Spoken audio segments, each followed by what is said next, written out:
Taking a Walk. When I was 12 years old, one of my best friends was coming to visit me for my birthday, and she and her boyfriend were her, like, not her boyfriend, but like, because we were like 12, but like, you know, her little boyfriend friend, they were hit by a train and killed.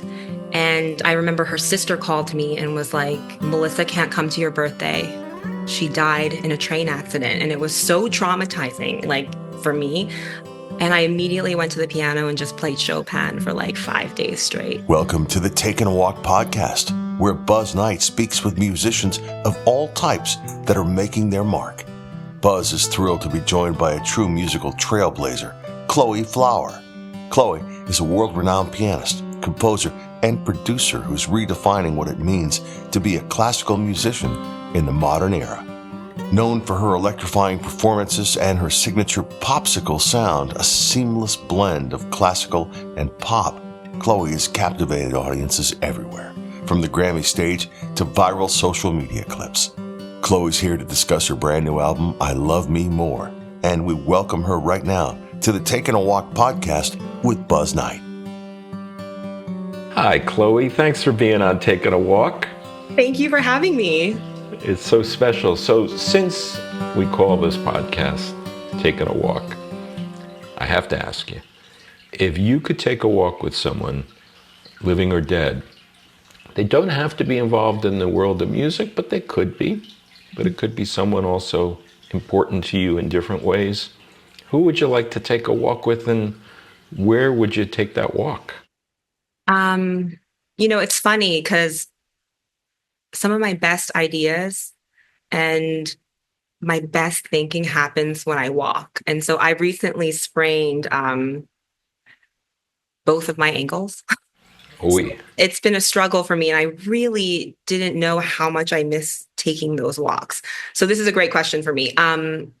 I think if I could walk with anybody, it would be Rachmaninoff. And the reason I say that, like, it's really hard for me. I would choose a musician, but it's like between Mozart's sister and Rachmaninoff. Like, I can't decide. Basically, I would ask Mozart's sister, like, tell me everything. What did you write? What did you really write? What did you not get credit for? But, you know, Rachmaninoff his story really interests me. You know, he almost didn't write the second piano concerto, which is like one of the most beloved pieces in the world in the classical space. And actually, the love for that piece extends so far beyond. You hear it in All by Myself, and you hear that theme in so many pop songs. In fact, I even took that little theme and recreated it for my first album.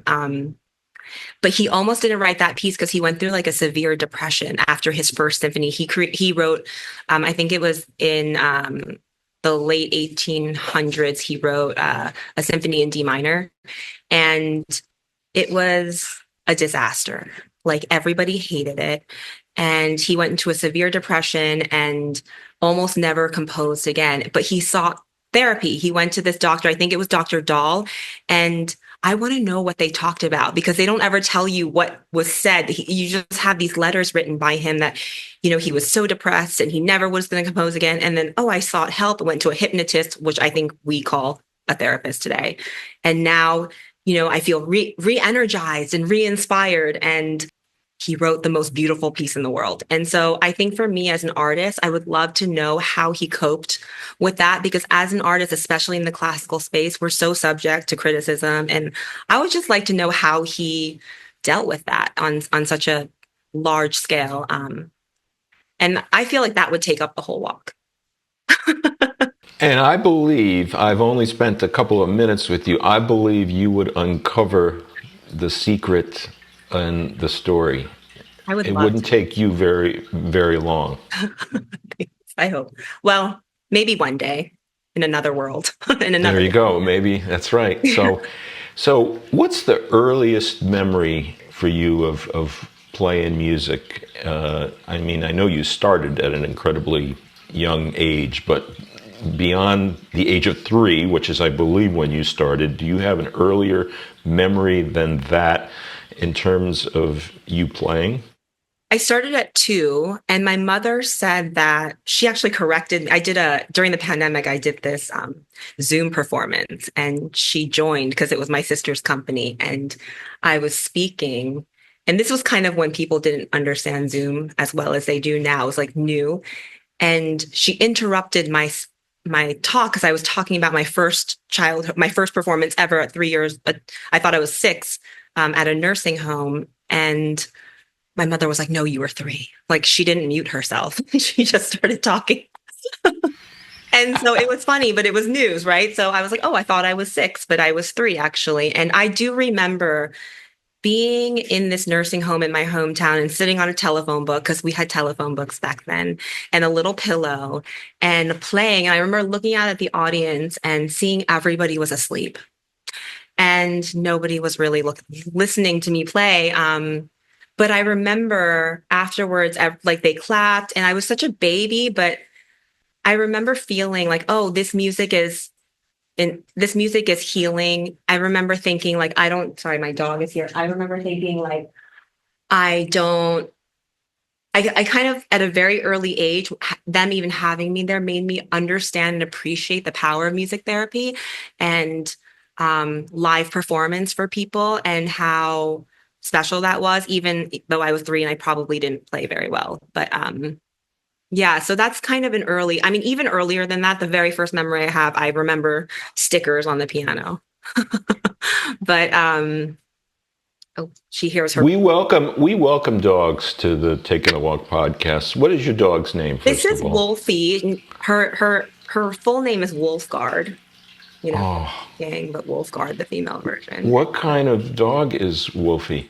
She's a Chihuahua. She's a rescue. She's my 9th foster that kind of turned into I kept her, but she's such a good girl, and Oh, she's beautiful. she's beautiful. So I got her at a very young age, so she has no trauma, unlike a lot of my other fosters. So I really I'm grateful. But she just saw her boyfriend, so she's freaking out. You could tell, right? Yeah, Hannah. We're going to get into your masterpiece new release, I Love Me More, which is just incredible. But I do want to talk a little bit more about you and your career. I have a question for you, though, from a fellow musician who admires you. His name is Blackbach. Oh, I love Black Bach. He's a New Yorker. He's a big fan, Oh, and so here's his question. okay. He said, classical music is known for its structure and tradition. So what inspired you as a trained pianist to take a different creative path instead of following the traditional concert pianist route? And how has that sort of shaped your art as a whole? Wow, that's a really great question. I think, when you've spent your whole life studying classical music, it's very rigorous. The discipline, the training, the sacrifice that you make to be a classical musician as a profession. It is a lot of structure, not just within the music, but within the career space. And for me, I loved the structure of classical music. I love classical music, but I also grew up loving pop music, and I always compartmentalize those two genres. Like, this is my pop life, and this is, when I'm listening in my room, I can listen to this when I'm not practicing. And often, when I was practicing, I would practice 2 hours at a time, and then I would take a 15-minute break, and then practice another hour or 2 hours. And during those 15 minutes, I spent the entire time listening to pop music, like top 40 music, what was available to me. And we didn't have like Spotify and things like that. We had YouTube, but we didn't have like streaming services like Amazon Music and Apple Music. And I think, like, having done that like every day for my whole life, it just naturally gave me this sensitivity and feeling for pop music as well, not just the aesthetic, but like the structure. Like pop structure is very different, but it still has a structure. And so I think for me, it was all about not being stuck in this box. Like I loved music from the Beatles. I loved music from, pop artists. Um, and I just always thought that I was going to be a classical musician and I couldn't do both. And so as I got older, I was like, well, why can't I do both? And I think part of the beautiful thing about music is being able to not live in a box. I think that's the glory of music is to experiment. And it was hard for me because, it was looked down upon. I was kicked out of a chamber group. I did a hip hop concert in New York. And I remember my chamber group was like, that's selling out. We don't want you in our group anymore. And so that, I struggled with a lot of that, but that actually fired me up because I was like, that is not fair. And I don't think it's the right approach. I think if you really love music, you can love all styles of music. So for me, it was almost like a rebellion, breaking out of that classical structure and experimenting and doing things that I hadn't heard before. And with that comes confusion, but also it's very exciting. And so I think I kind of fed off of that excitement. And you created a new path called popsicle, right? I Yeah. mean, If I tried to explain to you what popsicle is, it would be so long and hard. So it just found that word popsicle to be very easy. Pop. but I and think you classical. just did. You just did explain it without me Exactly. even asking. You did just explain it. There is a furthermore, by the way. I can't forget that Black Box said. He said, and furthermore, when can we collaborate? That was his other furthermore. So ASAP. I love what he does. He does great TikToks.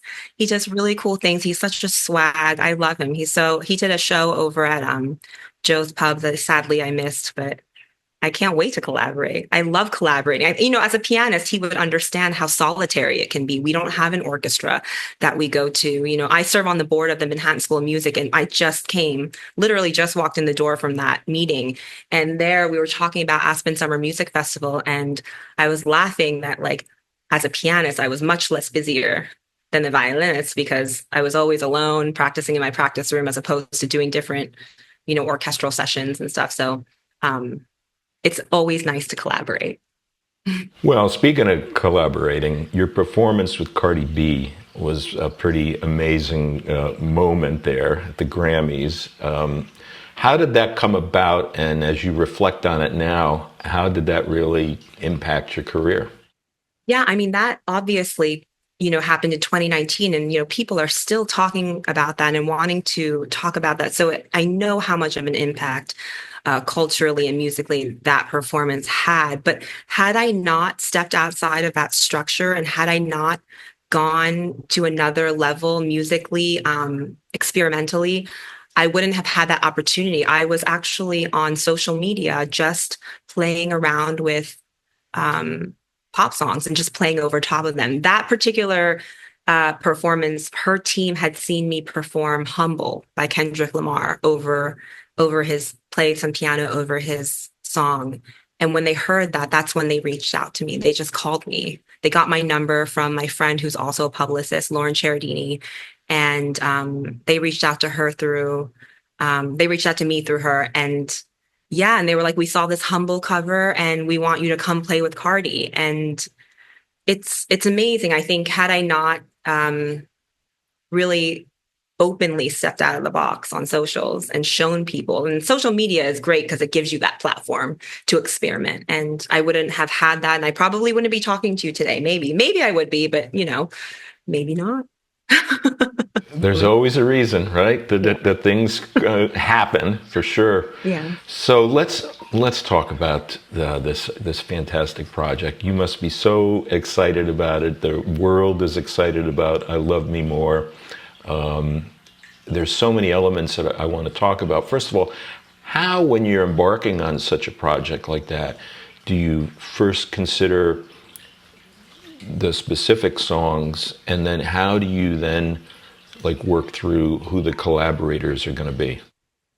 Yeah, actually for a pianist, picking the music is probably the hardest part. I think there's so much amazing repertoire. It's really hard to narrow it down to like 14 to 18 songs. Like if I could, I would record 1,000 song album probably. But what I have to do is first pick songs that I love because it's going to be a lot of time orchestrating and arranging and writing around these themes. But also they have to work on piano. So when you transcribe something that was original, like Flowers, for instance, Flowers was written for a vocal. And when I was arranging it for solo piano, I wasn't sure if it was going to work because without, piano doesn't have the ability to do like portamento or any kind of slides or vibrato, like a string instrument. So first I have to figure out while choosing songs if it's going to work sonically. Um, and then, it's a matter of just narrowing. It's always like 50, 60 songs I start with and then narrowing them down to tell a story. I think instrumental music is so amazing because there are no words. So you can really craft a story and you can really be creative when picking repertoire. Yeah, and I always want to, I for this album in particular, and my last Christmas album, I wanted to include different genres. So we have, modern pop songs. We have Rameau, which was, from the 1700s, and then we have original music. So all of that was really important to me to include all of the genres that matter to me. But the album was actually supposed to be a Valentine's Day album. And as I was going through the songs, I realized I was like thinking about, I listened to this song when I was going through a breakup, or, I would listen to this song, when I was feeling really down. And then I thought what would be so much cooler and just more impactful for me is to make the album about loving yourself, self-love, because you really can't love somebody until you love yourself, right? And the most important love you have is the love you have with yourself. So I chose songs that were empowering, but also songs that I listened to when I was feeling down. And then a couple songs I wrote when I was feeling really down. So that was how I created the track list for this particular album. We'll be right back with more of the Taking a Walk podcast. Welcome back to the Taking a Walk podcast. The folks that you end up collaborating with, is that sort of a bit of a trial and error as well, that you're going to bring them on board with the project, or does that just happen organically? I think for features, I was very intentional about my features. The features on my album, they're such pros of pro. So we have Babyface, we have JoJo, we have Nicole Scherzinger, Questlove. They all brought something very specific to the song that they worked on with me and performed with me. And as I was choosing songs and writing the arrangements, I didn't necessarily think I was going to be able to have features because these are huge names. They're huge stars. Like, I don't know if they have time to come record with me. So it had to work both without the vocal and with as I was writing the arrangement. But then, when I was listening, I would think, who would be good for this song? And who would be, Babyface and Yesterday was like perfect, Perfect. And I know that you have a history with him, obviously, right? He Yeah. helped start things for you, didn't he? Absolutely. And Yeah. having that history with him allowed me to really understand his vocals, his range, what kind of songs mean something to him, how he sings. And I was like, oh gosh, if he did Yesterday, like with that falsetto, it will be so angelic. And my version is much slower than the original. And JoJo, I was actually with her at the opening of Sunset Boulevard. We were there to see Nicole Scherzinger for her opening night. And we were talking during intermission. And I was like, I'm doing the very thought of you, and you could kill that. I was like, you could kill it, even though it's an F. I'm so sorry. It's 2 whole steps above your vocal range, but I still feel like you can kill this song. And so basically I had recorded the whole album as is without any vocal features, without any confirmation that these features were going to happen, except Babyface. Babyface I knew was going to happen. He came to London with me. But the rest, I really had to be very intentional about asking and sending the piece and making sure that I felt authentically that it was a perfect match. I mean, yesterday is just the beauty of it. Just brings you to tears, and it's just marvelous.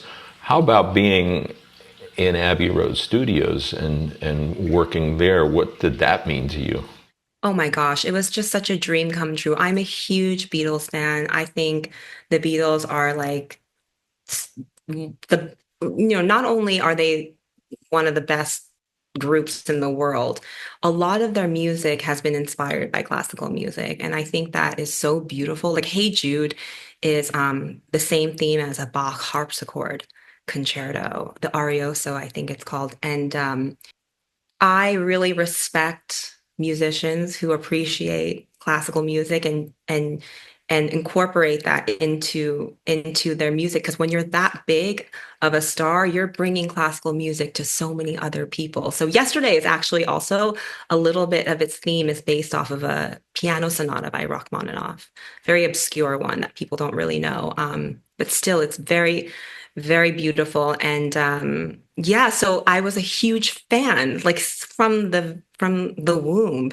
And yesterday was on my bucket list to write and arrange, because my mother and I listened to that song all the time when I was little. She actually used to have this VHS tape of a TV show in Korea called Yesterday, shipped to us by her friend, and it played the theme song like all the whole way through the every episode. Is like in Korea, like Korean soap operas are like 40 episodes per season, like maybe 50. So you have to hear, I like listened to a lot of Yesterday, and it was so cool to see this song in a Korean drama coming here on on a VHS tape, and me listening it to with my mother, who is, an immigrant. It was this connection. So for me to record it at Abbey Road, with the Royal Philharmonic in a place where Ringo Starr, in the same room where Ringo Starr did all his drums, was just like, it was just such an incredible experience. I feel so grateful. Do you ever just stop and think and go, okay, going from Mechanicsburg, Pennsylvania to Abbey Road Studios, how did this happen? I think maybe I always joke that my superpower isn't my talent, but it's luck, right? I think, and I'm very aware of the opportunity I've been given and the luck that I've been given by the universe or God or whoever you want to call it. If I had not had access, I had parents who really supported the arts and made a very conscious effort to give me violin lessons and piano lessons and cello. I played cello for 10 years as well. And I understand how lucky I am to have that. But luck, my piano teacher always said luck is when preparation meets opportunity. So I think being lucky and then also working hard and just never having a dream too small. It was a crazy dream. Are there lots of mechanics in Mechanicsburg? Everyone in New York would ask me that. And, going from Mechanicsburg to New York and then going to London. I mean, when I look back, I almost can't believe it. Like I never expected it, but also I had big dreams, and I didn't want to stay in Mechanicsburg. I wanted to expose people to classical music. I wanted to have a career in music, and I told myself, like, I'm going to be open-minded, whatever it takes to have a career in classical music. I'm going to make sure that I work hard for that and seize every opportunity. So that was kind of my focus. But yeah, I didn't even think I was gonna be at Abbey Road like 3 years ago. 3 years ago, I was like couldn't have imagined me going to Abbey Road and recording with the Royal Philharmonic. It was amazing. So, is it this sense of incredible gratitude that you have that ultimately influences you and led you to being such an advocate for, you know, the issue of human trafficking being recognized, and also, you know, music education as well? Is it that at its core that has driven you to have this purpose? Oh, absolutely. I think that is the core. You nailed it. When I got involved in anti-human trafficking, it was 2006. I was in Cambodia. kind of on a vacation, and I considered myself well-traveled. I considered myself, reasonably intelligent. I watched the news, and I knew nothing about human trafficking. I had no idea. Back then, it was only a $1.5 billion industry. Now it's like $450 billion a year industry. But I had no idea, and I thought that was just horrible. And what I realized was that access to music education, like human trafficking, is largely based on geography, and justice can never be based on geography. And if I had been born in Siem Reap, who I probably wouldn't be performing with Cardi B at the Grammys. I probably wouldn't have the same opportunity and education to music, but also I would be much more vulnerable to human trafficking, right? So I think having been given so much opportunity, having understanding how lucky I am has definitely made me feel like that my purpose is to advocate for music education so that everybody has access. Because I really do believe that music education is a tool of prevention against human trafficking. Because when you look at human trafficking as a whole, what are the root causes of human trafficking? Poverty, lack of identity, lack of self-worth and self-esteem, lack of community. And then when you look at what music education programs can do for a community, they provide self-worth, identity, connection to your community, and they kind of overcome material poverty in a way, because all of a sudden you have this worth, this self-worth. And so I made that discovery back in 2010. And when I was writing a speech at the UN, it just occurred to me, I had this like light bulb moment when I was like, how am I going to talk about music education and human trafficking in one speech? And so then that really I was able to really hone in on this music education and show people like, really, this is very important, even though it's not a tangible thing that you can touch. The benefits of having a music program in a school and a community are one of the most powerful tools we have to create a better society. So that became my purpose. And I think the only way for me to enjoy life and live a long, happy life is to have purpose. So that was important to me. And by also bringing, back to the beginning, bringing classical music more upfront to people and, intertwining it brilliantly with pop music and all other genres, making it more accessible to people. The goal is to show people who don't necessarily have access that this art form is valuable and it's relevant, and all of us can benefit from it. It's like push-ups for your brain. I say to adults all the time who are telling me, oh, I wish I never quit piano, or oh, I wish I learned piano. I'm like, it's not really like too late at all. It's like, would you tell an athlete like, oh, I wish, I don't exercise because I'm not going to become a professional athlete. So why exercise, right? It's the same thing. It's like, it's exercise for your brain. It's exercise for your soul. It's something that I think we should all be participating in at least once a week. Well, in closing, I think I know the answer to this question because you touched on this earlier, but I do have to ask you. I produce this other podcast, and it's called Music Save Me, and it's about the healing power of music on so many different levels. So, do you believe, Chloe, that music has healing power? Oh, absolutely. I mean, if you're feeling really down and you listen to your favorite song ever, like you're not going to feel worse after, right? You're probably going to feel better. If, you might even have goosebumps, you might even feel happier. And that's why they do all these studies about listening to music while you exercise can be motivating. So definitely, I think music has this amazing ability to heal, whether you're playing or just listening. And I don't think anybody knows this story. In fact, you're probably going to be the first person to hear the story. But when I was 12 years old, one of my best friends was coming to visit me for my birthday. And she and her boyfriend were her, like, not her boyfriend, but like, cause we were like 12, but like, her little boyfriend friend, they were hit by a train and killed. And I remember her sister called me and was like, Melissa can't come to your birthday. She died in a train accident. And it was so traumatizing, like for me. And I immediately went to the piano and just played Chopin for like 5 days straight.